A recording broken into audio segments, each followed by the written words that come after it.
নমস্কাৰ আপোনালোক সকলোকে পুনৰবাৰ টিকে মাইণ্ডৰ অন্য এটা ৰাতিপুৱাৰ ধামাকাদাৰ খবৰলৈ স্বাগতম জনাইছোঁ। অন্য দিনাৰ দৰে আজিও আপোনালোকৰ কাৰণে দিনটোৰ কেইবাটাও ধামাকাদাৰ খবৰ লৈ আহিছোঁ। ভিডিঅ'টো প্ৰথমৰ পৰা শেষলৈকে চাই থাকিব। আজি বহুকেইটা খবৰ আছে, বহুকেইটা গুৰুত্বপূৰ্ণ খবৰ আছে, তো একেবাৰে শেষলৈকে চাব আৰু খবৰকেইটা চাই যদি ভাল লাগে লাইক এটা কৰিবলৈ কিন্তু একেবাৰেই নাপাহৰিব। আগবাঢ়িছোঁ আজিৰ প্ৰথমটো খবৰ ফালে। খবৰ হয়তো আপোনালোকৰ নিজা দৃষ্টিকৰ পৰাই ওলাব পাৰে। প্ৰথমটো খবৰ হৈছে গোলাঘাট দৃষ্টিকৰ পৰা। আপোনালোকে বাৰু এই খবৰটো গোলাঘাটৰ পৰা চাই আছে নেকি কমেণ্ট এটা কৰি জনাব। খবৰ ওলাইছে গোলাঘাটৰ এতিয়া সন্মিলিত মটৰ পৰিবহণ সন্থাৰ তৰফৰ পৰা 22 তাৰিখে অৰ্থাৎ জুলাই মাহৰ 22 তাৰিখৰ দিনাখন তেওঁলোকে গোলাঘাটত চকা বন্ধৰ ঘোষণা কৰিছে। কেৱল গোলাঘাটতে চকা বন্ধ হ'ব, কিন্তু গোটেই অসমত নহয়, কেৱল গোলাঘাটত যি নেকি তেওঁলোকৰ মটৰ পৰিবহণ সন্মিলিত সন্থা আছে, তো তেওঁলোকে চকা বন্ধৰ ঘোষণা কৰিছে। তো এই কাৰণেই তেওঁলোকে চকা বন্ধ ঘোষণা কৰিছে। তো তেওঁলোকে কৈছে যে গোলাঘাটত বৰ্তমান সময়ত বোলে যিবিলাক নেকি টমটম বুলি কওঁ, আমাৰ ইয়াতে টমটম বুলি কয়, ই ৰিক্সা বুলি কয়, বেটেৰী ৰিক্সা বুলিও কয়, কিছুমানে পিলপিলি বুলিও কয়, মানে সব জেগাত বেলেগ বেলেগ নাম আৰু সেইখনৰ। তো সেই ই ৰিক্সা বা টমটম যিখন আমাৰ ইয়াত টমটম বুলি কয়, আপোনালোকৰ তাত কি বুলি কয় নাজানো, তো আপোনালোকৰ তাত কি বুলি কয় কমেণ্ট এটা কৰি জনাব। তো এই টমটমৰ বোলে বহুত বেছি উৎপাত হৈছে বৰ্তমান গোলাঘাট ডিষ্ট্ৰিক্টত, যাৰ ফলত নেকি যিবিলাক নেকি গাড়ী চালক আছে তেওঁলোকৰ যথেষ্ট পৰিমাণৰ অসুবিধা হৈছে। প্ৰথম অসুবিধা হৈ গ'ল বেছিকৈ জাম লাগে, 1 নম্বৰটো অসুবিধা। 2 নম্বৰটো অসুবিধা হৈ গ'ল যিবিলাক নেকি গাড়ী চালক আছে তেওঁলোকৰ আৰ্থিকভাৱে যথেষ্ট লোকচান হৈ পৰিছে। তো সেইকাৰণে জিলা প্ৰশাসনে যাতে কিবা ব্যৱস্থা লয় তেওঁলোকৰ ওপৰত, তো তাৰ কাৰণে তেওঁলোকে ৰিকুৱেষ্ট কৰিছে আৰু সেইকাৰণে 22 জুলাই তাৰিখৰ দিনাখন তেওঁলোকে চকা বন্ধৰ ঘোষণা কৰিছে। আকৌ এবাৰ কৈছোঁ, কিন্তু কেৱল গোলাঘাটতে চকা বন্ধ, বেলেগত কিন্তু চকা বন্ধ নহয়। সেইটোত ভাবি নল'ব যে গোটেই অসমতে চকা বন্ধ হ'ব বুলি। না বাবা, গোটেই অসমত নহয়, কেৱল গোলাঘাটত চকা বন্ধ হ'ব। তো আপুনি কোন ডিষ্ট্ৰিক্টৰ পৰা ভিডিঅ'টো চাই আছে কমেণ্ট এটা কৰি জনাবলৈ একেবাৰেই নাপাহৰিব। ইয়াৰ পাছৰটো খবৰ ফালে। ইয়াৰ পাছৰ খবৰটো ওলাইছে আমাৰ অসমৰ ওপৰতে। আমাৰ অসমে বোলে পুনৰ 23 তাৰিখৰ দিনাখন ঋণ ল'ব বুলি জনাইছে আৰু প্ৰায় 1000 কোটি টকা পুনৰ ঋণ ল'ব বুলি জনাইছে আমাৰ অসম চৰকাৰে। এতিয়া অসম চৰকাৰে সেই 1000 কোটি টকা কিয় ঋণ ল'ব এই সন্দৰ্ভত নাজানো। বাকী যি কি নহওক, বাকী অসমৰ মুখ্যমন্ত্ৰী ডক্টৰ হিমন্ত বিশ্ব শৰ্মা দেৱক যেতিয়া নেকি ঋণৰ সন্দৰ্ভত প্ৰশ্ন সোধা হৈছিলে, বিৰোধী দলসমূহে বা বিৰোধী পাৰ্টিসমূহে যেতিয়া নেকি মুখ্যমন্ত্ৰী হিমন্ত বিশ্ব শৰ্মা দেৱৰ ওপৰত প্ৰশ্ন উত্থাপন কৰিছিলে যে আমাৰ অসমত ঋণৰ বোজা বাঢ়ি গৈছে, তো তেখেতে কিয় ইটোৰ পাছত সিটো ঋণ লৈ আছে, ইটোৰ পাছত সিটো কিয় ঋণ লৈ আছে, এই সন্দৰ্ভত যেতিয়া নেকি বিৰোধী পাৰ্টিসমূহে মন্ত্ৰী হিমন্ত বিশ্ব শৰ্মা দেৱক সুধিছিলে, তেতিয়া মন্ত্ৰী হিমন্ত বিশ্ব শৰ্মা দেৱে কৈছে যে ঋণ আৰু ল'ম, আমি আৰু ঋণ ল'ম, কাৰণ ঋণ ল'লেহে আমাৰ প্ৰয়োজনীয় যিবিলাক নেকি কাম কাজ আছে সেইবিলাক কি হয় কৰিব পৰা যায়। তো মন্ত্ৰী হিমন্ত বিশ্ব শৰ্মা দেৱে কৈছে যে সেইকাৰণে আমি আৰু ঋণ ল'ম বুলি কৈছে, মানে লোন ল'ম বুলি কৈছে। আৰু এতিয়া চৰকাৰেও ঋণ লয়, দেখিছে নহয়। তো চৰকাৰে লোৱা ঋণবিলাক পৰিশোধো কৰিব লাগে। পৰিশোধ নকৰিলে আপোনাৰ পাছত গৈ বিপদ হ'বগৈ, চৰকাৰৰ ইণ্টাৰেষ্ট বাঢ়িব। যেনেকৈ নেকি আমাৰ আপোনাৰ সেই কাৰোবাৰ পৰা ঋণ এটা ল'লে তাত যদি আমি ঋণটো সময়মতে পে' নকৰোঁ, ইণ্টাৰেষ্ট ভৰিব লাগে। ঠিক তেনেকৈ অসম চৰকাৰো একেই। অসম চৰকাৰে যদি ঋণ লয় তাত লোন পৰিশোধ কৰিব লাগে। এতিয়া বহুতে হয়তো নাজানিব পাৰে যে ঋণটো কোনে মাৰিব, মুখ্যমন্ত্ৰী ডাঙৰীয়াই মাৰিব নে অন্যান্য কোনোবাই মাৰিব। ছাপ'জ মুখ্যমন্ত্ৰী ডাঙৰীয়াই ঋণ এটা লৈছিলে, তো মুখ্যমন্ত্ৰী ডাঙৰীয়া আৰু 3 বছৰৰ পাছত যেনিবা তেখেত মুখ্যমন্ত্ৰী নহ'ল, বিজেপি যেনিবা চৰকাৰ নাহিলে, আহি গ'ল যেনিবা কংগ্ৰেছৰ চৰকাৰ, কংগ্ৰেছৰ চৰকাৰৰ মুখ্যমন্ত্ৰী হ'ল যেনিবা গৌৰৱ গগৈ, তো গৌৰৱ গগৈয়ে সেই ঋণটো পৰিশোধ কৰিবই লাগিব। কোনো ব্যক্তিক এই ঋণবিলাক দিয়া নহয়, ঋণ দিয়া হয় অসমখনক ঋণ দিয়া হয়, কোম্পানীসমূহে দিয়ে বা ৰিজাৰ্ভ বেংকে দিয়ে। বাকী সেই ঋণ যোনেই নহওক আৰু মুখ্যমন্ত্ৰী XYZ সিয়ে পৰিশোধ কৰিব লাগিব, যদিহে মুখ্যমন্ত্ৰী হিমন্ত বিশ্ব শৰ্মা দেৱৰ দিনত ঋণবিলাক মাৰি সম্পূৰ্ণ নহয়। আগবাঢ়িছোঁ ইয়াৰ পাছৰটো খবৰ ফালে। আমাৰ অসমত আকৌ এবাৰ অমৃত বৃক্ষ আন্দোলন আৰম্ভ হ'ব।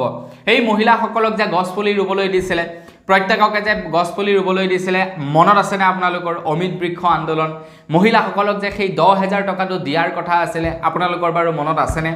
এতিয়া সেই অমৃত বৃক্ষ আন্দোলন আমাৰ অসমত আকৌ এবাৰ আৰম্ভ হ'ব। আকৌ এবাৰ অমৃত বৃক্ষ আন্দোলন উদযাপন কৰা হ'ব 31 আগষ্ট 2024, অৰ্থাৎ এই বছৰতে, এই বছৰ আগষ্ট মাহৰ 31 তাৰিখৰ দিনাখন পুনৰবাৰ অমৃত বৃক্ষ আন্দোলন আয়োজিত কৰা হৈছে অসম চৰকাৰৰ ফালৰ পৰা। ইয়াক নাম দিছে অমৃত বৃক্ষ আন্দোলন 2.0 আৰু এই অমৃত বৃক্ষ আন্দোলনত এইবাৰ মানে 5 লাখ গছপুলি একেদিনাখনে ৰোৱাৰ এটা পৰিকল্পনা কৰিছে অসম চৰকাৰে, যাৰ বাবে নেকি প্ৰতিখন বিদ্যালয় বা প্ৰত্যেক ঘৰ মানুহত 35 জোপাকৈ মানে 35টাকৈ গছপুলি ৰোপণ কৰিবলৈ দিছে। প্ৰত্যেকখন বিদ্যালয় বা গছপুলি মানে চবেই ৰুব লাগিব আৰু 35 জোপাকৈ গছপুলি। ইয়াৰ আগত 2 জোপাকৈ গছপুলি ৰুইছিলে, এইবাৰ 35 জোপাকৈ গছপুলি ৰুব লাগিব। তো আমিও ৰুব লাগিব, সকলোৱে ৰুব লাগিব 35 জোপাকৈ গছপুলি অমৃত বৃক্ষ আন্দোলনৰ কাৰণে। এতিয়া গছবিলাক হয়তো অসম চৰকাৰৰ ফালৰ পৰাই প্ৰভাইড কৰিব, বাকী আপোনালোকে ৰোৱাৰহে কথা আৰু। আগবাঢ়িছোঁ ইয়াৰ পাছৰটো খবৰ ফালে। ইয়াৰ পাছৰ খবৰটো ওলাইছে আমাৰ অসম চৰকাৰৰ কেবিনেটৰ বৈঠকৰ সিদ্ধান্তৰ ওপৰত। প্ৰথমটো খবৰে ওলাইছে আমাৰ অসম চৰকাৰে সিদ্ধান্ত লৈছে যে যি নেকি একেবাৰে CNG গেছ, মানে যিটো নেকি প্ৰাকৃতিক গেছ বুলি কোৱা হয় CNG গেছ, তো CNG গেছৰ ব্যৱহাৰ বৃদ্ধি কৰিবৰ কাৰণে, CNG গেছৰ দাম কমাবৰ কাৰণে, মানে CNG গেছ যাতে মানুহে বেছিকৈ ব্যৱহাৰ কৰে আৰু CNG গেছৰ দামটো যাতে কমাব পাৰে, তো তাৰ কাৰণে আমাৰ অসম চৰকাৰৰ ফালৰ পৰা যি নেকি ভেট টেক্স লগোৱা হয়, তো সেই ভেট টেক্সৰ পৰিমাণ 5%লৈ হ্ৰাস কৰি দিছে বুলি জনাইছে, যাতে মানুহে CNGৰ যিবিলাক নেকি গাড়ী মটৰ সেইবিলাক যাতে ব্যৱহাৰ কৰে আৰু যাতে প্ৰদূষণটো কম হয়। এতিয়া পেট্ৰল আৰু ডিজেলৰ ফলত কি হয়, প্ৰদূষণ অতিমাত্ৰা হয়। এই যে গৰম, অভাৱনীয় হাৰত যে গৰম বাঢ়ি গৈছে, এইবাৰ যে 50 ডিগ্ৰীলৈকে গৰম পাইছিলে, ইয়াৰ একমাত্ৰ কাৰণেই হৈছে বায়ু প্ৰদূষণ, গছ গছনি কাটি পেলোৱা। আগতেতো গৰম নাছিলে, আগতেতো মানুহৰ ঘৰত ফেন নাছিলে, তেনেকৈতো আমি শুইছিলোঁ, ঠাণ্ডা লাগিছিলে আমাৰ। কিন্তু এতিয়া কিয় ফেন হোৱাৰ পাছতো আমি শুব নোৱাৰোঁ? কাৰণ আমি ঘৰৰ আশে পাশে থকা গছ গছনিবিলাক কাটি পেলাইছোঁ, গাড়ী মটৰ বেছিকৈ ব্যৱহাৰ কৰিছোঁ, ফলত কি হৈছে, ধোঁৱা ওলাইছে, প্ৰদূষণ হৈছে। গছ গছনি কাটি পেলোৱাৰ ফলত বৰষুণৰ পৰিমাণটো কমি গৈছে, কাৰ্বন ডাই অক্সাইডৰ পৰিমাণ কমি গৈছে, ফলত কি হৈছে, গৰম বৃদ্ধি পাইছে। এতিয়া CNGৰ পৰা কি হৈ যায় আপোনাৰ, সেই যি নেকি বায়ু প্ৰদূষণ হয় সেইটো যথেষ্ট পৰিমাণৰ কম হয় পেট্ৰল ডিজেলৰ তুলনাত। এতিয়া CNG আৰু মানুহে চবেই ক্ৰয় কৰিবলৈ ইচ্ছা নকৰে। আমাৰ অসমত হয়তো CNGৰ ডিপু বৰ বিশেষ নাই, কিন্তু অসম চৰকাৰে সিদ্ধান্ত লৈছে যে CNG দ্বাৰা চালিত গাড়ী মটৰ বৃদ্ধি কৰিবৰ কাৰণে এতিয়া কি কৰিছে, CNGৰ ওপৰত ভেট টেক্স 5%লৈকে হ্ৰাস কৰি দিছে বুলি জনাইছে। আগবাঢ়িছোঁ ইয়াৰ পাছৰটো খবৰ ফালে। ইয়াৰ পাছৰ খবৰটো ওলাইছে আয়ুষ্মান ভাৰতৰ ওপৰত। আয়ুষ্মান ভাৰত যোজনাৰ আপোনালোকৰ বাৰু কাৰ্ডখন আছেনে নাই কমেণ্ট এটা কৰি জনাব। তো বৰ্তমান সময়ত যদি আপোনালোকৰ আয়ুষ্মান কাৰ্ড নাথাকে ন, আপোনালোকে চৰকাৰী চিকিৎসালয়ত গ'লেও কিন্তু আপোনালোকে পইচা ভৰিব লাগে, গম পায় নে নাপায় আপোনালোকে? এনেই চৰকাৰী চিকিৎসালয়ত সম্পূৰ্ণ ফ্ৰী থাকে, কিন্তু আপোনালোকে যদি কাৰ্ডখন লগত নিনিয়ে বৰ্তমান সময়ত, কিন্তু আপোনালোকে পইচা ভৰিব লাগে। আপোনালোকে টেষ্ট কৰা, কিবা কৰা, এইবিলাকত ঢেৰ পইচা ভৰিব লাগে চৰকাৰী হস্পিটেলত আপোনালোকে এতিয়া গ'লেও।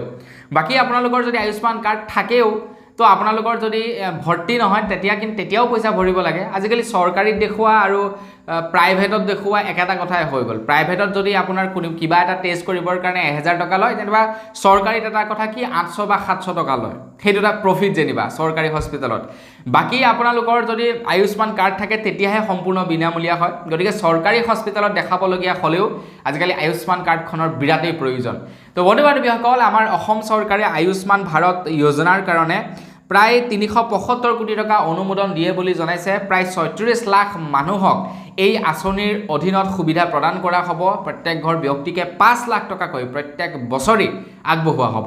এতিয়া মোৰ মতে 5 লাখ টকাতকৈ অকণমান বেছি হ'লে বেয়া নহয়, কিয়নো কিছু এনেকুৱা ফেমিলি আছে যিবিলাকৰ নেকি আপোনাৰ ফেমিলিত ডাঙৰ থাকে, তো তেওঁলোকে সুবিধাটো অকণমান বেছিকৈ পাব। 5 লাখ টকাৰে তেওঁলোকৰ হয়তো নুজুৰিব পাৰে বছৰেকত, বা ডাঙৰ বেমাৰ হ'লে 5 লাখ টকাতে আপোনাৰ নাটনি হৈ যায়, তো তেনে ক্ষেত্ৰত সুবিধা হয়। বাকী আয়ুষ্মান কাৰ্ড যদি নাথাকে, আজিকালি চৰকাৰী হস্পিটেলত দেখুওৱা আৰু প্ৰাইভেটত দেখুওৱা একেই কথা। আগবাঢ়িছোঁ ইয়াৰ পাছৰটো খবৰ ফালে। ইয়াৰ পাছৰ খবৰটো ওলাইছে বাল্য বিবাহৰ ওপৰত। আমাৰ অসমত বাল্য বিবাহ বন্ধ কৰিবৰ কাৰণে অসম চৰকাৰে অহৰহ প্ৰচেষ্টা চলাই আহিছে। তো অসম চৰকাৰে বাল্য বিবাহ বন্ধ কৰিবৰ কাৰণে আপোনাৰ বিবাহ বিচ্ছেদ আইন 2935 আৰু মুছলমান বিবাহ বিচ্ছেদ আৰু বিবাহ বিচ্ছেদ পঞ্জীয়ন বিধি 1935 বাতিল কৰা হ'ব বুলি জনাইছে। এই দুখন আইন আমাৰ অসমত বাতিল কৰা হ'ব বুলি জনাইছে, যাৰ কাৰণে নেকি অনাগত পৰৱৰ্তী সময়ত আমাৰ অসমৰ বিধানসভাৰ যি নেকি অধিৱেশন হ'ব বিধানসভাৰ অধিৱেশনত কাৰ্যকাৰী কৰিবৰ কাৰণে এই আইন দুখন বাতিল কৰিবৰ কাৰণে ইয়াতে উত্থাপন কৰিব বুলি জনাইছে মানে কিমান লোকে সমৰ্থন কৰে কিমান লোকে সমৰ্থন নকৰে সেইবিলাক কথা আহি পৰেতো কিবা এখন বিধেয়ক আনিবৰ কাৰণে বা কিবা এখন বিধেয়ক বাতিল কৰিবৰ কাৰণে তো কোনে কোনে সমৰ্থন কৰে কোনে কোনে সমৰ্থন নকৰে এনেইতো আৰু চৰকাৰে ক্ষমতাত আছো বুলিয়ে কিবা এখন আইন আনি দিব পাৰিব যে তেনেকুৱা কথা নহয় তো সেইখন আপোনাৰ সদনত উত্থাপন কৰিব তো তাৰ পাছত সকলোৱে ধৰি লওক তাৰ ভোট দিব যে এইখন বাতিল কৰিব লাগে নে নালাগে যদি সকলোৱে কয় যে বাতিল কৰিব লাগে তেনে বাতিল কৰিব আৰু তেনেকুৱা ধৰণৰ কথা মানে মেইনলি বাল্য বিবাহ বন্ধ কৰিবৰ কাৰণে এই দুইখন আইন আমাৰ অসমৰ পৰা বাতিল কৰিব বুলি জনাইছে আগবাইছো ইয়াৰ পাছৰটো খবৰ ফালে ইয়াৰ পাছৰ খবৰটো ওলাইছে দিল্লীৰ মুখ্যমন্ত্ৰী অৰবিন্দ কেজৰিৱালৰ ওপৰত দিল্লীৰ মুখ্যমন্ত্ৰী অৰবিন্দ কেজৰিৱালে বৰ্তমানেও কাৰাগাৰতে আছে তেখেতে কাৰাগাৰৰ পৰা ওলাবই পৰা নাই কেৱল এবাৰ তেখেতে জামিন লাভ কৰিছিলে তাৰ পাছত তেখেতে এতিয়া পৰ্যন্ত জামিন লাভ কৰা নাই তেখেতে কাৰাগাৰতে থাকিব লগা হৈছে কেইবাবাৰো তেখেতক জামিন দিবৰ কাৰণে কেইবাবাৰো আবেদন কৰা হৈছিলে কিন্তু তাৰ পাছতো তেখেতক জামিন দিয়া হোৱা নাই দিল্লীৰ মুখ্যমন্ত্ৰী অৰবিন্দ কেজৰিৱাল এতিয়াও আপোনাৰ কাৰাগাৰতে থাকিব লগা হৈছে এতিয়া দিল্লীৰ মুখ্যমন্ত্ৰী অৰবিন্দ কেজৰিৱালক জামিন দিব নে নিদিব তাৰ ওপৰত 29 জুলাই তাৰিখৰ দিনাখন শুনানি জাৰি কৰা হ'ব বুলি জনাইছে যদি সুপ্ৰিম কোৰ্টে আৰু কিবাকে তেখেতৰ ওপৰত দয়া কৰি জামিন দিয়ে তেন্তে তেখেতে 29 তাৰিখৰ দিনাখন ওলাই আহিব পাৰিব নহলে আকৌ তেখেতে জেলত থাকিব লাগিব আকৌ ডেট দিব আকৌ সেই ডেট মতে তেওঁলোকৰ কেছ চলিব তাৰ পাছতে হয়তো জামিন লাভ কৰিব পাৰে আগবাইছো ইয়াৰ পাছৰটো খবৰ ফালে ইয়াৰ পাছৰ খবৰটো ওলাইছে ইণ্ডিয়ান ৰেলৱে ডিপাৰ্টমেণ্টৰ ফালৰ পৰা খবৰ ওলাইছে যে ইণ্ডিয়ান ৰেলৱে ডিপাৰ্টমেণ্টে 2018 চনত এখন বিশেষ আঁচনিৰ শুভাৰম্ভণি কৰিছিলে আঁচনি বুলি ক'লে ভুল হ'ব এটা প্ৰচেষ্টা এটা বিশেষ কাম আৰম্ভ কৰিছিলে সেইটোৰ নাম হৈছে নন্নে ফৰিস্তে এই মানে যিটো নেকি তেওঁলোকে এটা ইনিচিয়েটিভ লৈছিলে তো সেইটোৰ নাম হৈছে নন্নে ফৰিস্তে তো এই ব্যৱস্থাটোৰ জৰিয়তে তেওঁলোকে সৰু সৰু ল'ৰা ছোৱালীবিলাকক ৰেস্কিউ কৰিছিলে আৰু তেওঁলোকে 2018 চনৰ পৰা বৰ্তমানলৈকে প্ৰায় 84,000 সৰু সৰু ল'ৰা ছোৱালী ৰেস্কিউ কৰিছে বুলি জনাইছে ইণ্ডিয়ান ৰেলৱে ডিপাৰ্টমেণ্টৰ ফালৰ পৰা এটা বহুতো এনেকুৱা ধৰি লওক মানুহ থাকে যিবিলাকে ল'ৰা ছোৱালীবিলাকক ৰেলৰ মানে আপোনাৰ ষ্টেচনতে পলাই গুচি যায় বা বহুতো এনেকুৱা ল'ৰা ছোৱালী থাকে যিবিলাকৰ মাক দেউতাক নাথাকে তেওঁলোক ক'ৰ পৰা আহে ক'ৰ পৰা নাহে সেইবিলাকৰ কথা নাজানো মাক দেউতাক নাথাকে তেওঁলোকে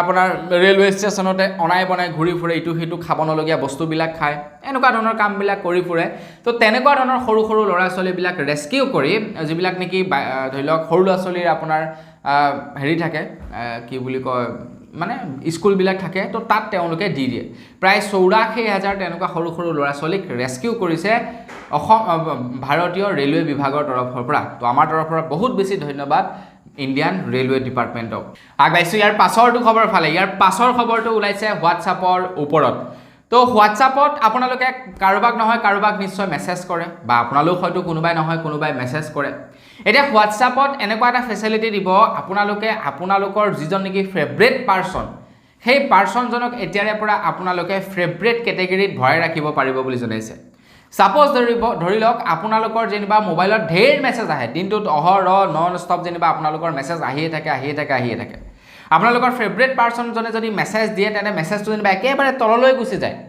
আপোনালোকে বিচাৰিব লগা হয় আপোনালোকৰ ফেভৰেট পাৰ্চনজনক তেতিয়া কি হৈ যায় আপোনালোকৰ মেছেজ দিবৰ কাৰণে অসুবিধা হয় ৰিপ্লাই দিবৰ কাৰণে বা মেছেজ যদি ডিউট হয় আপোনালোকৰ ৰিপ্লাই দিবৰ কাৰণে অসুবিধা হয় এতিয়া হোৱাটছআপে সেই কাৰণে কি কৰি পেলাইছে এতিয়া ফেভৰেট নামৰ এটা সেকশনে দি দিছে আপোনালোকৰ ফেভৰেট পাৰ্চনক আপোনালোকৰ ফেভৰেট সেকশনত ভৰাই থব পাৰিব আৰু সেই ফেভৰেট সেকশনটো একেবাৰে ওপৰত আহিব আপোনাৰ যেনিবা কোনোবা ভাল পোৱা মানুহ আছে তো তেখেতক আপোনালোকে ফেভৰেট পাৰ্চন যেটো সেকশন থাকিব তাত ভৰাই ৰাখিব পাৰিব তো তেখেতৰ মেছেজ যদি আহে আপোনালোকে আগতীয়াকৈ গম পাব কাৰণ তেখেত একদম টপ একেবাৰে ওপৰত থাকিব আগতীয়াকৈ গম পাব ন আগবাইছো ইয়াৰ পাছৰটো খবৰ ফালে ইয়াৰ পাছৰ খবৰটো ওলাইছে ইনষ্টাগ্ৰামৰ ওপৰত কিমানে বাৰু ইনষ্টাগ্ৰাম ব্যৱহাৰ কৰে কমেণ্ট এটা কৰি জনাওকচোন তো ইনষ্টাগ্ৰাম যিসকলে ব্যৱহাৰ কৰে তেওঁলোকৰ কাৰণে এটা ভাল খবৰ ওলাইছে বিশেষকৈ যিসকলে নেকি ৰিলছ বনায় এতিয়া বৰ্তমান কি হৈ যায় আপুনি যেনিবা এটা ৰিলছ বনালে আৰু সেই ৰিলছত যেনিবা আপোনালোকে কিবা এটা মিউজিক লগাবলৈ ট্ৰাই কৰিলে তো মাত্ৰ যিকোনো এটা মিউজিক আপোনালোকে লগাব পাৰে কেইবাটাও মিউজিক আপোনালোকে আপোনালোকৰ ৰিলছটোত লগাব নোৱাৰে যিসকলে নেকি তেনেকুৱা কেইবাটাও ৰিলছ লগায় তেওঁলোকে কি কৰে এক্সট্ৰাকৈ সেই ভিডিঅ'টো এডিট কৰে কোনোবা এটা ৱেব ছফ্টৱেৰত কিন্তু আপোনালোকে ডাইৰেক্টলি ইনষ্টাগ্ৰামত আপোনালোকে কেইবাটাও মানে গান লগাব নোৱাৰে আপোনালোকৰ ৰিলছটোত মানে আপোনালোকৰ ভিডিঅ'টোত কেইবাটাও গান আপোনালোকে লগাব নোৱাৰে মাত্ৰ এটা গানেই লগাব পাৰে কিন্তু এতিয়া ইনষ্টাগ্ৰামে কৈছে যে আপোনালোকে কেইবাটাও ট্ৰেক লগাব পাৰিব বুলি জনাইছে মানে কেইবাটাও আপোনালোকে গান লগাব পাৰিব এটা ৰিলছতে সাপোজ আপোনালোকৰ এটা গানৰ এটুকুৰা আপোনালোকৰ পছন্দ হ'ল আপোনালোকৰ এটা কলি তেন্তে সেইটো লগালে আন কিবা এটা গানৰ অন্য এটা আপোনালোকৰ কলি ভাল লাগিলে সেইটো লগালে এনেকৈ মানে আপোনালোকে ইনষ্টাগ্ৰামতে এতিয়া কেইবাটাও ট্ৰেক লগাব পাৰিব গানৰ নিজে আপোনালোকে এডিট কৰিব পাৰিব ইনষ্টাগ্ৰামতে আগবাইছো ইয়াৰ পাছৰটো খবৰ ফালে ইয়াৰ পাছৰ খবৰটো ওলাইছে মহাৰাষ্ট্ৰৰ পৰা মহাৰাষ্ট্ৰৰ মুখ্যমন্ত্ৰী ডাঙৰীয়াই যিসকল নেকি ল'ৰাই হায়াৰ ছেকেণ্ডেৰী পাছ কৰিলে তেওঁলোকৰ কাৰণে এটা ভাল খবৰ ঘোষণা কৰিছে মহাৰাষ্ট্ৰৰ চৰকাৰে এতিয়া লাডলা ভাই নামেৰে নতুনকৈ এখন আঁচনিৰ শুভাৰম্ভণি কৰিছে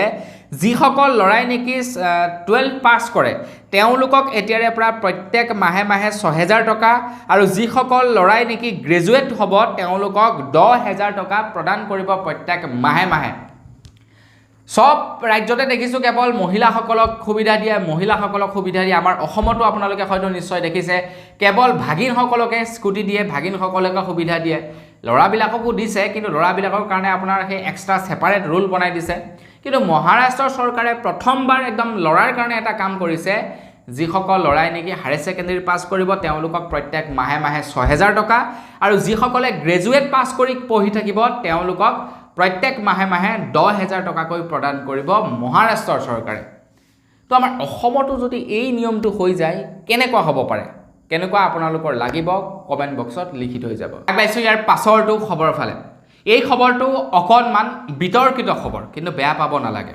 আমাৰ ভাৰতবৰ্ষত বৰ্তমান সময়ত এনেকুৱা বহুতো বাবা দেখিবলৈ পোৱা যায় বহুতো এনেকুৱা বাবা থাকে যিসকলে নেকি প্ৰবচন দিয়ে ভগৱানৰ ওপৰত বহুতো এনেকুৱা বাবা আছে বৰ্তমান সময়ত আমাৰ ভাৰতবৰ্ষত তো প্ৰায় সময়ত আমি দেখা পাই থাকোঁ ফেচবুক ইনষ্টাগ্ৰাম টুইটাৰ ইউটিউব এইবিলাকত আমি ভিডিঅ' দেখা পাওঁ সেই বাবাসকলৰ তেওঁলোকে ডাঙৰ আপোনাৰ মানে তেওঁলোকে প্ৰবচন দিয়ে ঢেৰ মানুহ গোট খায় মানুহবিলাকৰ সমস্যা তেওঁলোকে সমাধান কৰে এটা বহুতো বাবাই কি কৰে নিজকে ভগৱানৰ দূত বুলি কয় বা বহুতো বাবাই কি কৰে মানে আপোনাৰ নিজকে ভগৱান বুলি আখ্যা দিয়ে এনেকুৱা বহুতো বাবা আছে এতিয়া এই এনেকুৱা ধৰণৰ বাবাবিলাকৰ ওপৰত বেন লগাব বুলি জনাইছে বৰ্তমান সময়ত প্ৰায় 112 জন বাবাক চিনাক্তকৰণ কৰা হৈছে তেনেকুৱা ধৰণৰ কৰা তো তেনেকুৱা ধৰণৰ বাবাক বেন লগাব বুলি জনাইছে আজিৰ পৰা কিছুদিন পূৰ্বে এটা ঘটনা হৈছিলে ক'ৰ হৈছিলে সেইটো পাহৰিলোঁ বাৰু তো ঘটনাটো হৈ গৈছে এনেকুৱা ধৰণৰ মানে তেখেতৰ আপোনাৰ প্ৰবচন আছিলে মানে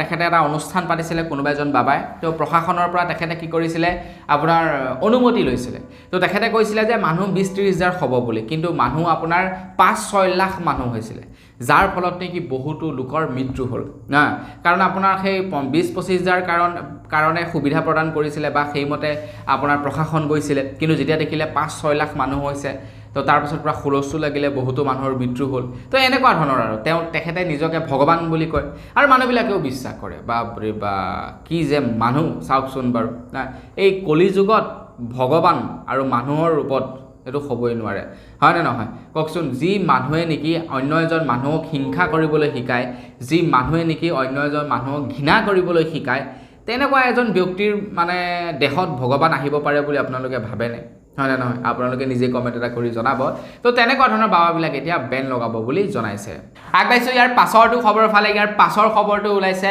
কৰ্ণাটকৰ পৰা তো কৰ্ণাটকৰ চৰকাৰে যোৱাকালি এটা সিদ্ধান্ত লৈছিলে কৰ্ণাটকৰ চৰকাৰে কি কৰিছিলে যোৱাকালি ঘোষণা কৰিছিলে যে কৰ্ণাটকত এতিয়াৰে পৰা গ্ৰেড চি আৰু গ্ৰেড ডি মানে তৃতীয় আৰু চতুৰ্থ বৰ্গৰ যিবিলাক নেকি চাকৰি থাকিব সেই চাকৰিবিলাকত 100% লোকেল মানুহক ৰিজাৰ্ভেশ্যন দিব বুলি জনাইছিলে মানে তাত বেলেগ মানুহে আৰু চাকৰি নাপায় বাহিৰা মানুহে কেৱল লোকেল মানুহে চাকৰি পাব লোকেল মানুহৰ বাহিৰে বেলেগ মানুহ আপোনাৰ কোম্পানীবিলাকত ল'ব নোৱাৰিব বা ধৰি লওক আপোনালোকে চৰকাৰী চাকৰিত কোনো মানুহকেই নিযুক্তি দিব নোৱাৰিব তাৰ পাছত এই যিবিলাক নেকি তাত উদ্যোগ আছিলে যিবিলাক নেকি প্ৰাইভেট প্ৰতিষ্ঠান আছিলে তেওঁলোকে তাৰ বিৰোধিতা কৰিলে তেওঁলোকে আৰু সেই লোকেল মানুহকে কেৱল নিযুক্তি নিদিয়ে তেওঁলোকে সেই নিয়মটো মানি লোৱা নাই তো যাৰ কাৰণে নেকি পুনৰ সেই নিয়মটো আঁতৰাইছে হয়তো এই নিয়মটো মানে লাগু কৰিব পাৰে কৰ্ণাটকত মানে কি হৈ যায় আপোনাৰ এটলিষ্ট 3rd গ্ৰেড আৰু 4th গ্ৰেডৰ চাকৰিৰ কাৰণে মোৰ মতে ৰিজাৰ্ভেশ্যন হ'ব লাগে নহয় জানো বাহিৰা মানুহবিলাকক চাকৰি দিয়াতকৈ লোকেল মানুহবিলাকক চাকৰি দিলে মানে কি হয় আপোনাৰ নিজৰ ষ্টেটখনৰ নিবনুৱাৰ হাৰটো কমে এতিয়া আমাৰ অসমৰ কথাই যদি কওঁ 12500টা পদৰ কাৰণে প্ৰায় 18 লাখ লোকে এপ্লাই কৰিছে এতিয়া ভাবক কেইজনে চাকৰি পাব, কেইজনক চাকৰি দিব অসম চৰকাৰে, আৰু প্ৰত্যেক বছৰেতো আৰু সেই নিবনুৱা ক্ৰিয়েট হৈ গৈয়ে আছে, হ'বই আৰু নাই পঢ়িছে শুনিছে ঘৰত ওলাইছে বেকাৰ বহিছে নিবনুৱাটো হ'বই। আগবাইছোঁ ইয়াৰ পাছৰটো খবৰ ফালে। ইয়াৰ পাছৰ খবৰটো আধাৰ কাৰ্ডৰ ওপৰত ওলাইছে। আধাৰ কাৰ্ডৰ ওপৰত দুটা বিৰাটেই গুৰুত্বপূৰ্ণ খবৰ ওলাইছে, দুয়োটা খবৰে আপোনালোকে মন দি শুনিব। প্ৰথমটো খবৰ হৈছে যে এতিয়াৰে পৰা আধাৰ কাৰ্ড বনাবৰ কাৰণে 6 মাহ দিন সময় প্ৰয়োজন হ'ব আৰু 3টা ষ্টেপত ভেৰিফিকেশ্যন হ'ব বুলি জনাইছে। তাৰ পাছৰটো খবৰ হৈছে উদয় তৰফৰ পৰা ঘোষণা কৰিছে যে এতিয়াৰ আধাৰ কাৰ্ড কেৱল বোলে যে ভাৰতীয় নাগৰিকেই বনাব পাৰিব সেইটো কথা নহয়, বিদেশী মানুহেও আধাৰ কাৰ্ড বনাব পাৰিব বুলি জনাইছে। এটা প্ৰথমটোৰ কথা কৈ লওঁ যে এতিয়া খুব সোনকালে আমাৰ ভাৰতত এইটো নিয়ম প্ৰযোজ্য কৰিব যে 6 মাহ দিন প্ৰয়োজন হ'ব এখন আধাৰ কাৰ্ড বনাবৰ কাৰণে, 3টা পৰ্যায়ত ভেৰিফিকেশ্যন হ'ব আধাৰ কাৰ্ড বনাবৰ কাৰণে। আৰু এই নিয়মটো কিয় কৰিছে, কাৰণ বহুতো ফ্ৰড হৈছে আধাৰ কাৰ্ডক লৈ, বহুতো লোকে আধাৰ কাৰ্ডৰ লগত জড়িত কেইবাটাও ফ্ৰড কৰিছে। তো তাৰ কাৰণে কি কৰিছে, আধাৰ কাৰ্ড এতিয়া মানে বনাবৰ কাৰণে 6 মাহ দিন সময় লাগিব। আৰু তাৰ লগে লগে আপোনাৰ যিসকল নেকি আপোনাৰ বিদেশী মানুহক আধাৰ কাৰ্ড দিয়াৰ কথা কৈছে, তো উদয়ে কৈছে যে আধাৰ কাৰ্ডখন কেৱল পৰিচয় প্ৰমাণ পত্ৰ, মানে মই যে প্ৰাণজিৎ গগৈ হয় তো সেইটো প্ৰমাণ কৰে আধাৰ কাৰ্ডখনে। আধাৰ কাৰ্ডখনে কোনো ধৰণৰ এড্ৰেছ প্ৰুফ বা ভাৰতীয় নাগৰিক হয় বুলি প্ৰমাণ নকৰে। কোনোবা এজন ব্যক্তিয়ে যেনিবা ভাৰতত আহিছে তো তেখেতক চিনাক্তকৰণ কৰিবৰ কাৰণে আধাৰ কাৰ্ডখনে সহজ কৰি পেলায়। গতিকে আধাৰ কাৰ্ডখন থাকিলে বিদেশী নাগৰিকৰ সুবিধা হয়, মানে কোনজন বিদেশী কোনজন স্বদেশী চিনাক্তকৰণ কৰিবৰ কাৰণে সুবিধা হয়। তো আধাৰ কাৰ্ড এড্ৰেছ প্ৰুফৰ ক্ষেত্ৰত ব্যৱহাৰ কৰা নহয়, বা আধাৰ কাৰ্ডখন থাকিলেই যে তেখেত ভাৰতীয় নাগৰিক সেইটো প্ৰমাণিত নহয়। তো সেইকাৰণে এতিয়া বিদেশকো আধাৰ কাৰ্ড দিব পাৰিব বুলি জনাইছে উদয়ে। আগবাইছোঁ ইয়াৰ পাছৰটো খবৰৰ ফালে। যোৱাকালি এটা বিৰাট সাংঘাতিক ৰেল দুৰ্ঘটনা হয়, আপোনালোকেতো হয়তো নিশ্চয় খবৰত পাইছেই। তো ডিব্ৰুগড়ৰ পৰা চণ্ডীগড় অভিমুখে যিখন নেকি ৰেল যায় চণ্ডীগড় এক্সপ্ৰেছ, তো সেইখনৰ যোৱাকালি দুৰ্ঘটনা হয় বুলি জনাইছে। কিমানজন লোক আহত হৈছে, কিমানজন লোক মৃত্যু হৈছে, মই খবৰটো প্ৰচাৰ কৰি থকালৈকে গম পোৱা নাই, মানে এতিয়া পৰ্যন্ত মই গম পোৱা নাছিলোঁ। তো কালিলৈ হয়তো খবৰ ওলাব বা আজি হয়তো খবৰ ওলাব, মই অহাকালিৰ খবৰটোত আপোনালোকক জনাই দিম কিমানজন লোকৰ আপোনাৰ আঘাতপ্ৰাপ্ত হ'ল, কিমানজন লোক নিহত হ'ল, সকলোবিলাক তথ্য বাৰু মই আপোনালোকক জনাই দিম। তো সেই সময়তে এতিয়া খবৰ ওলাইছে অসমৰ মুখ্যমন্ত্ৰী ডক্টৰ হিমন্ত বিশ্ব শৰ্মাদেৱে গোটেই ঘটনাটোৰ ওপৰত চকু ৰাখিছে বুলি জনাইছে। মন্ত্ৰী হিমন্ত বিশ্ব শৰ্মাদেৱে কৈছে যিসকল নেকি বিভাগীয় পক্ষ আছে তেখেতলোকৰ লগত আলাপ আলোচনা কৰিব, কিয় এক্সিডেণ্টটো হ'বলৈ পালে, কাৰ ভুল আছিলে, সকলোবিলাক তেখেতে ছাৰ্ভে কৰিব বুলি কৈছে, ইনভেষ্টিগেশ্যন কৰিব বুলি জনাইছে। যিহেতু আমাৰ অসমৰো যথেষ্ট মানুহ আছিলে নহয় জানো, ডিব্ৰুগড়টো আপোনাৰ চণ্ডীগড় এক্সপ্ৰেছ উত্তৰাখণ্ডত আপোনাৰ এক্সিডেণ্ট হৈছিলে, তেখেতে সকলোবিলাক তথ্য খুচৰিব বা সকলোবিলাক তেখেতে বিশ্লেষণ কৰিব বুলি জনাইছে। তো খবৰ ওলাব কি হৈছে কি নাই হোৱা, সকলোবিলাক মই আপোনালোকক নিশ্চয় জনাই দিম।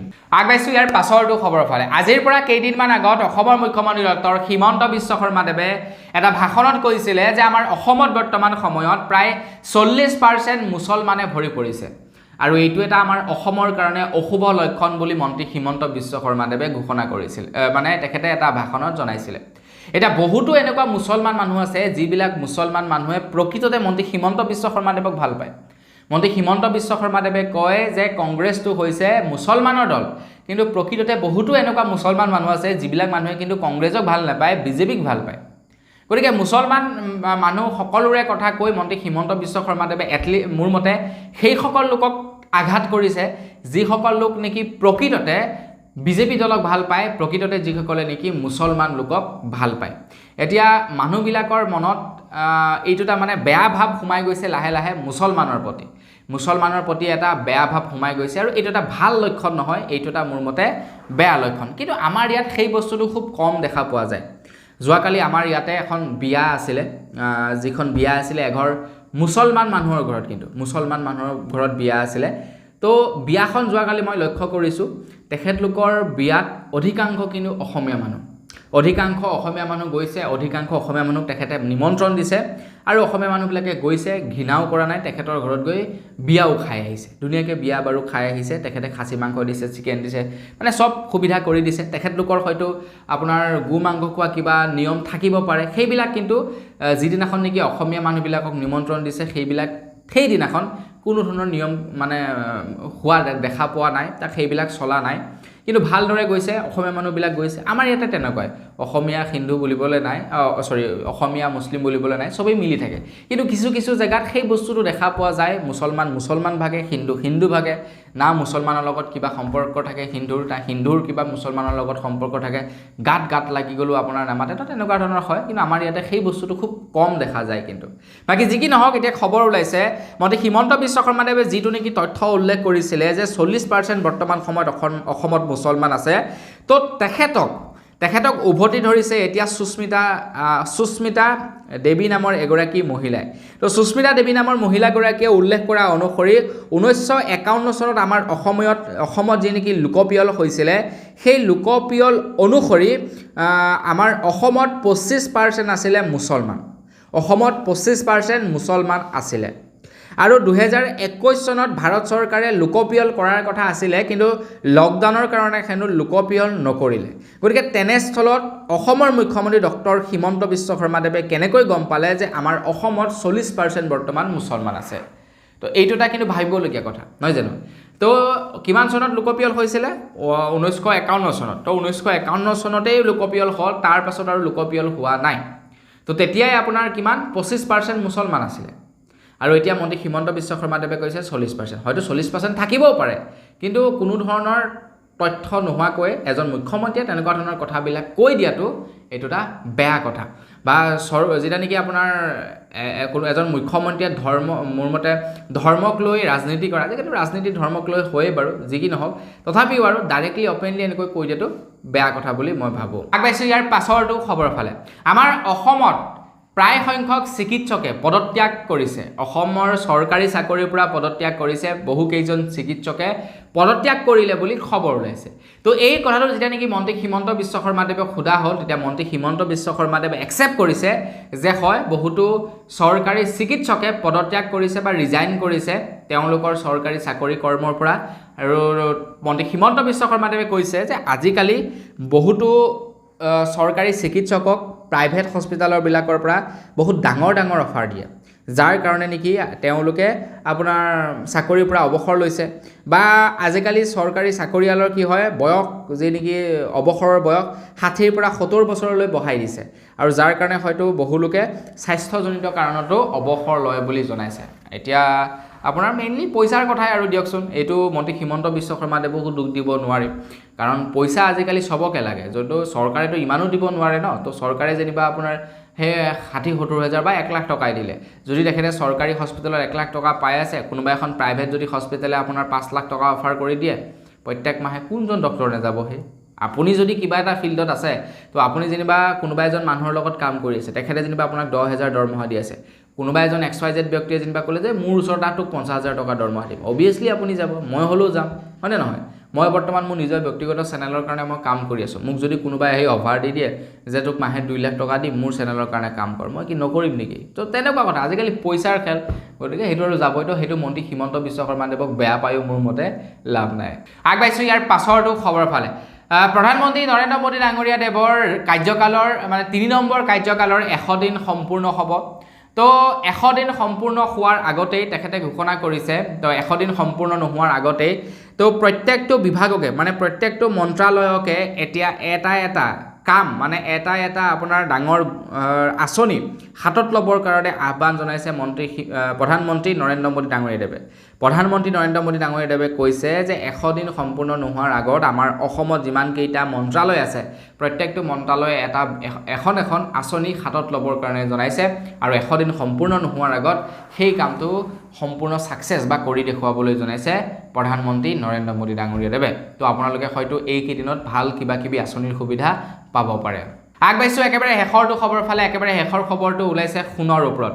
তো আপোনালোকে ক'ৰবাত বাৰু পইচা ইনভেষ্ট কৰে নেকি? কমেণ্ট কৰি জনাওক। যদি আপোনালোকে ক'ৰবাত পইচা পাতি ইনভেষ্ট কৰে, চ' আপোনালোকে সোণত ইনভেষ্ট কৰক, আপোনালোকৰ কাৰণে এটা ভাল অপৰচুনিটি আছে। যদি আপোনালোকে পইচা সোণত ইনভেষ্ট কৰে, তেন্তে সোণৰ দাম বৃদ্ধি হোৱাৰ আশংকা আছে বুলি জনাইছে। খবৰ লোৱা অনুসৰি এটা বছৰত সোণৰ দাম 88,405 ৰুপিজলৈকে বাঢ়িছে বুলি জনাইছে। গতিকে সোণৰ দাম আৰু বাঢ়িব, চ' সোণত আপোনালোকে ইনভেষ্ট কৰিব পাৰে। তো বন্ধু বান্ধৱীসকল বছ আজিৰ ভিডিঅ' জনাবলগীয়া খবৰ ইমানকেইটাই আছিলে খবৰকেইটা জানি কেনেকুৱা লাগিলে কমেণ্ট কৰি জনাব যদি ভাল লাগিলে লাইক এটা কৰিব চেনেল যদি ছাবস্ক্ৰাইব কৰা নাই ছাবস্ক্ৰাইবটো কৰি ল'ব পুনৰ এটা ভিডিঅ' লগ পোৱাৰ আশা জনাই বিদায় মাগিছোঁ ধন্যবাদ জয় অসম